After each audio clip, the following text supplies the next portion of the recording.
किसी गांव में रतन सिंह नाम का एक सेठ अपनी पत्नी के साथ रहता था। उसका एक ही बेटा था जो व्यापार के काम से परदेश गया हुआ था। गांव के लोग सेठ के पास अपनी समस्याएं लेकर आते। रतन सिंह गांव का सेठ होने के साथ अक्लमंद भी था, इसलिए उसको लोगों की समस्याएं सुलझाने में बहुत आनंद आता था। उसको इस बात से खुशी होती थी कि लोग उसकी अक्लमंदी को पहचानते थे और मानते भी थे। एक दिन की बात है, एक बूढ़ा आदमी सेठ जी के पास आया और बोला, सेठ जी, मेहरबानी करके मेरी मदद कीजिए। मेरे पड़ोसी ने मेरी बकरियां चुरा ली हैं। सेठ जी ने उसकी बातें ध्यान से सुनी, फिर पूछा, ठीक है, पर ये बताओ कि तुम्हारी परेशानी क्या है। सेठ जी, मेरी परेशानी यह है कि मेरे पड़ोसी ने मेरी बकरियां चुरा ली है। मैं एक गरीब आदमी हूँ और इतना गरीब हूँ कि मैं उसके बदले में और बकरियां नहीं खरीद सकता। सेठ जी ने पड़ोसी से पूछा, और तुमको इसके बारे में क्या कहना है। सेठ जी, मुझे नहीं मालूम कि यह आदमी क्या कह रहा है। मेरे पास बहुत सारी बकरियां हैं, पर उनमें से कोई भी बकरी इनकी नहीं है। इस बात का फैसला करना आसान नहीं था। सेठ जी को ऐसे मामले सुलझाने में बहुत अच्छा लगता था। उसने कहा, मैं तुम लोगों का एक इम्तिहान लेता हूँ। जो भी वह इम्तिहान पास कर लेगा वही बकरियों का मालिक होगा। मैं जानना चाहता हूँ कि इस दुनिया में सबसे ज्यादा तेज चीज क्या है। जब तक तुम लोग इस सवाल का जवाब न ढूंढ लो, यहाँ वापस मत आना। दोनों लोग सिर हिलाते हुए अपने अपने घर चले गए। अब इस बात का जवाब कौन दे सकता था। उस बूढ़े आदमी की एक बेटी थी, जिया। वह जितनी सुंदर थी उतनी ही अक्लमंद भी थी। बुढ़ा जब घर वापस आया तो सेठ जी का सवाल उसने अपनी बेटी से पूछा। तुरंत ही उसने अपने पिता के कान में कुछ फुसफुसाया जो उस सेठ को खुश कर सकता था। अगली सुबह ही वह बुढ़ा सेठ के घर की तरफ रवाना हुआ। सेठ ने जब बूढ़े को देखा तो वह आश्चर्य में पड़ गया और बोला, अरे, क्या तुमको मेरे सवाल का जवाब मिल गया? जी सेठ जी, यह कोई ज्यादा मुश्किल सवाल नहीं था। हाँ, तो फिर बताओ कि इस दुनिया में सबसे ज्यादा तेज चीज क्या है। सेठ जी, समय। वह हमारे पास कभी भी काफी नहीं होता। यह हमेशा ही बहुत जल्दी चला जाता है और हमारी पकड़ में नहीं आता। जो हम करना चाहते हैं उसके लिए हमारे पास कभी भी समय काफी नहीं होता। बुढ़े के इस जवाब से तो सेठ भी चौकन्ना रह गया, क्योंकि उसको तो अपने आप पर भी यकीन नहीं था कि वह खुद भी इस सवाल का जवाब दे सकता था। उसने बुढ़े से पूछा, इस सवाल के जवाब में तुम्हारी किसने सहायता की? किसने बताया तुमको? किसी ने नहीं सेठ जी, ये मेरे अपने शब्द हैं। मुझे किसी ने कुछ नहीं बताया। तुम मुझे सच नहीं बता रहे हो, इसके लिए क्या तुम जानते हो मैं तुम्हें सजा भी दे सकता हूँ। ये सुनकर बुढ़ा डर गया। वह और आगे झूठ नहीं बोल सका। इस सवाल का जवाब मेरी बेटी जिया ने मुझे बताया है। वह एक बहुत ही समझदार लड़की है। लगता है कि वह बहुत अक्लमंद लड़की है। मैं उनसे मिलना चाहूँगा। जी ठीक है सेठ जी, मैं कल ही अपनी लड़की को आपके पास लेकर आऊँगा। अगले दिन ही वह बुढ़ा अपनी बेटी को सेठ जी के पास ले आया।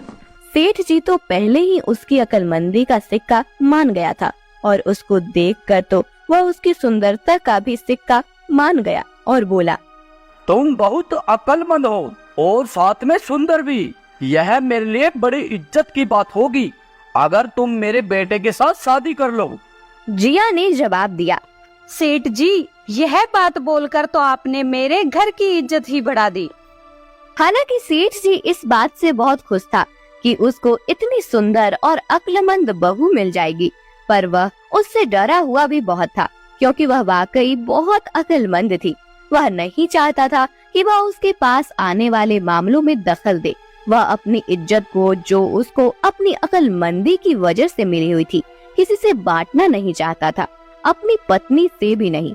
सो सेठ जी ने उससे कहा, जो कुछ भी मेरे घर में है वह सब तुम्हारा है, पर तुम्हारे लिए मेरे घर में बस एक ही नियम होगा कि तुम मेरे सामने आए हुए मामलों में कोई दखल अंदाजी नहीं दोगी। अगर तुमने यह नियम तोड़ा तो मैं तुमको तुम्हारे पिता के घर भेज दूंगा।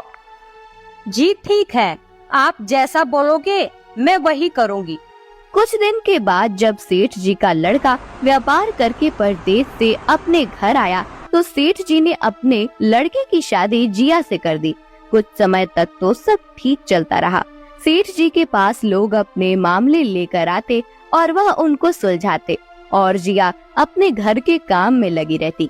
अक्सर वह सेठ जी के फैसलों को ठीक ही मानती थी। एक दिन सेठ जी ने दो लड़कों को एक पहेली दी जो अपनी भेड़ों पर लड़ रहे थे। जो सचमुच में भेड़ का मालिक था, वह लड़का उस पहेली को लेकर बहुत परेशान था। यह सब देखकर जिया से रहा नहीं गया। उसने उस लड़के से पूछा, भैया तुम इतने परेशान क्यों हो? सेठ जी ने मुझे बिल्कुल ही नामुमकिन काम दे रखा है। उसने हमें एक एक अंडा दिया है और कहा है जो कोई इस अंडे के बच्चे को मुझे सुबह लाकर दिखाएगा, भेड़ें उसी की होंगी।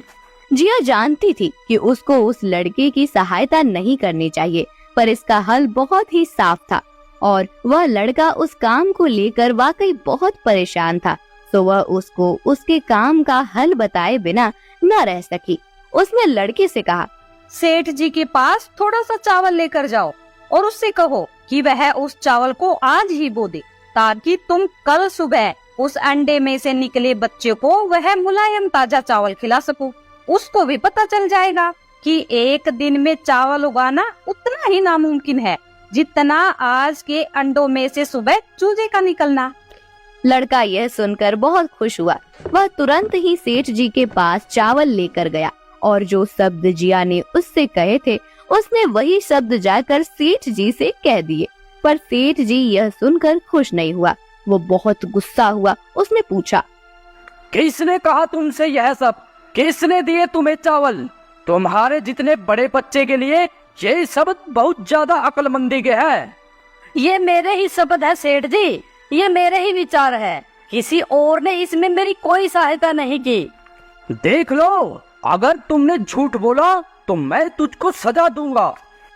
इस पर वह लड़का चिल्ला पड़ा, सेठ जी, वह आपके घर की बहू थी। उसने सोचा कि आप मेरी अक्लमंदी की कदर करोगे। इस पर सेठ जी जिया पर बहुत गुस्सा हुए क्योंकि उसने उसको एक ही तो नियम मानने को बताया था और वही उसने तोड़ दिया। शाम को जब सेठ जी घर आए तो उसने जिया को अपने सामने बुलाया और उसे बहुत डांटा।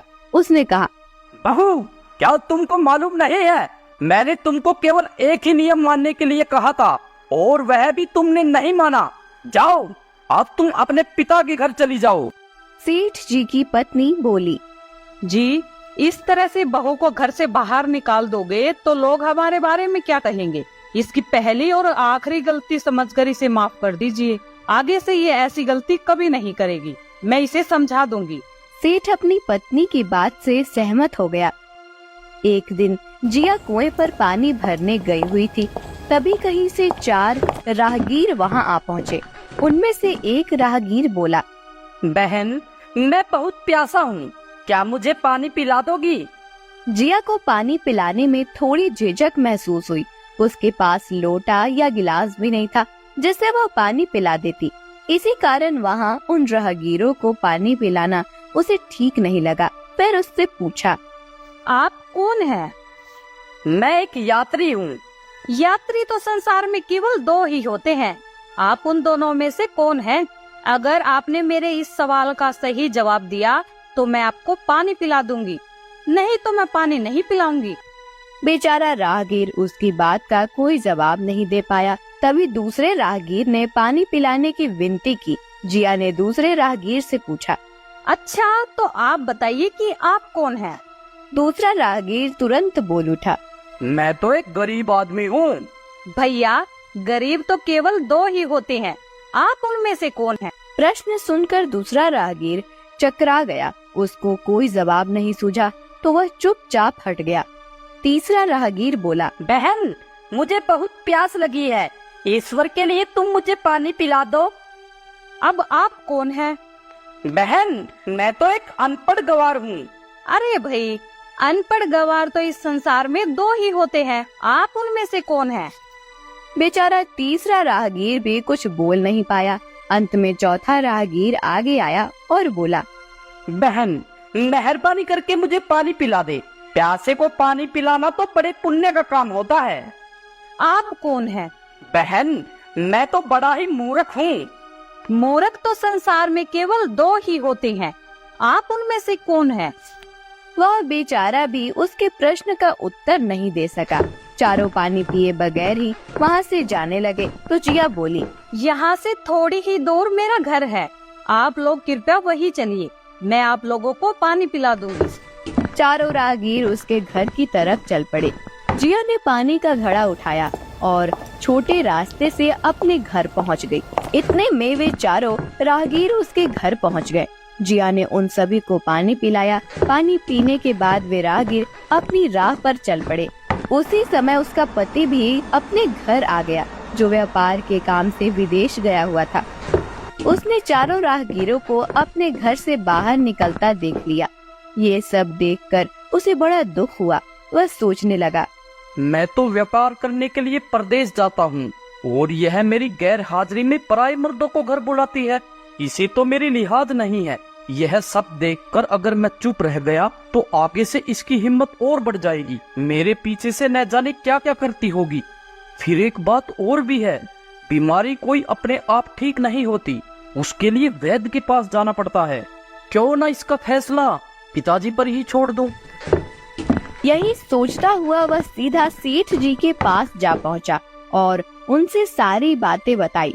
सेठ जी ने उसकी सारी बातें सुनकर उसी वक्त गुस्से में बहू को बुलाने के लिए अपने एक आदमी से कहा